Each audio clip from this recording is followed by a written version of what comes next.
Have you ever heard a story that feels too strange to be a myth? A tale whispered not around a campfire, but in the echoing silence of ancient quarries and the dust of collapsed ruins. Today, we're diving deep into the Aegean, back to the time of the Minoans on the island of Crete to uncover the legend of the stone swimmer. This isn't your typical sea monster story. The creature the ancient Cretan divers and quarrymen feared didn't live in the water. It lived in the rock. Imagine you're working deep in a mine. The only sounds are the chip of your tools and the drip of water. Suddenly, a tremor runs through the stone, not like an earthquake's violent shake, but a slow, liquid ripple.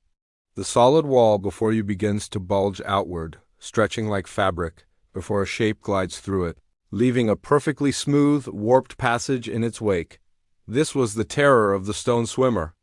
The earliest accounts come from fragments of Linear A tablets, a script we still can't fully decipher. But through recurring symbols and the archaeological context in which they were found, scholars have pieced together a chilling narrative. These records, often found near collapsed structures and abandoned quarries, speak of a force that moves through stone as if it were water. They describe buildings that didn't explode or crumble, but collapsed inward, their walls bowing smoothly as if pushed aside by an immense, gentle pressure. Survivors of these events, their accounts passed down through generations and recorded by later Greek historians, never spoke of a violent impact. They described a feeling of displacement. It was as if the very space their home occupied was being shouldered aside by something vast and unseen. The air would grow thick and heavy, a deep, resonant hum would vibrate through the ground, and then silence. A perfectly intact house would now be a concave ruin, its stone and plaster warped into impossible curves. What was this thing? The descriptions are maddeningly vague. It was never truly seen, only the effects of its passage were. Some believed it was an elemental spirit, a chthonic deity of the earth itself, indifferent to the fragile structures humans built upon its skin. They called it lithoscalamidus, which roughly translates to stone swimmer. It wasn't seen as malicious, just present, a fundamental force of nature, like the tide or the wind, but one that operated in the solid world beneath their feet. The Minoan civilization was renowned for its incredible architecture. The Palace of Knossos, with its labyrinthine corridors and multi-story structures, stands as a testament to their engineering prowess. For every palace that stood, how many smaller settlements mysteriously vanished? Archaeologists have found numerous sites from the period that show signs of this strange, implosive collapse. The stones aren't shattered. They're bent. The foundations are warped, not cracked. It's a unique signature of destruction that defies conventional explanation like earthquakes or structural failure. The fear was most potent among those who worked with stone. Quarrymen would leave offerings at the entrance to new veins of marble or gypsum. Not offerings of supplication like those to the gods for a good harvest, but offerings of distraction. They'd leave behind beautifully carved, yet flawed, blocks of stone, hoping the swimmer would be drawn to these and leave their main quarry undisturbed.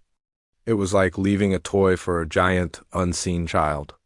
Divers, who searched for murex snails for the famous Tyrian purple dye along coastal cliffs, would report seeing the seafloor ripple and bulge, watching as underwater rock formations flowed and reformed before their eyes. Could there be a scientific explanation? Some geologists have proposed theories involving localized, slow-slip seismic events or a bizarre form of plastic deformation in certain types of rock under specific pressures. Imagine a pocket of superheated gas or liquid deep within the earth, moving slowly and warping the rock strata above it. This could potentially create the smooth, flowing damage described in the legends. It would explain the low hum and the feeling of pressure as the ground itself was displaced. But this theory doesn't fully capture the essence of the legend. The accounts often imply a sense of purpose, of movement. The swimmer wasn't just a random geological event. It traveled. Records from different coastal towns, weeks apart, would describe identical phenomena suggesting a path, a migration.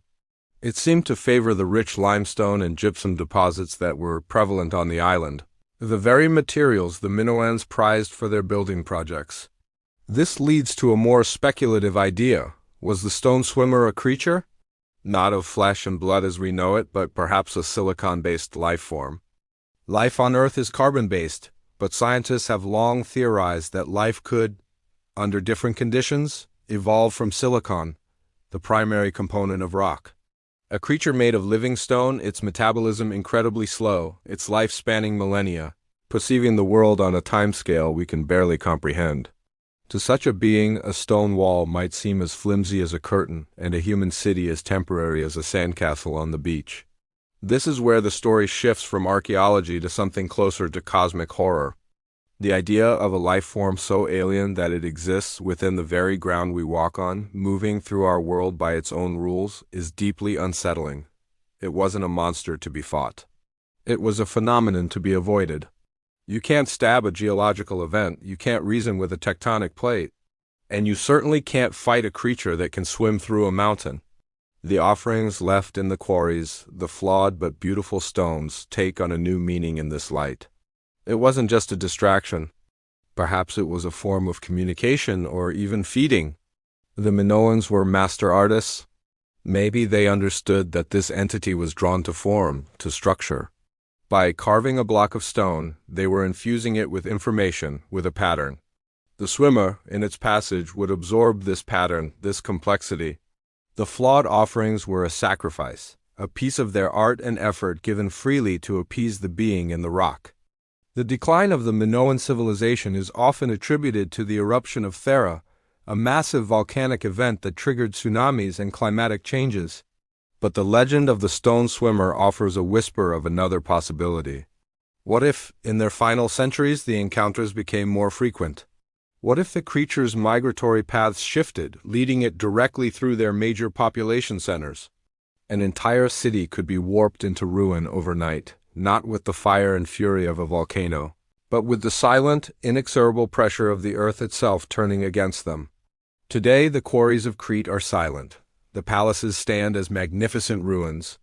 But the story of the Lithascalamidus, the stone swimmer, endures.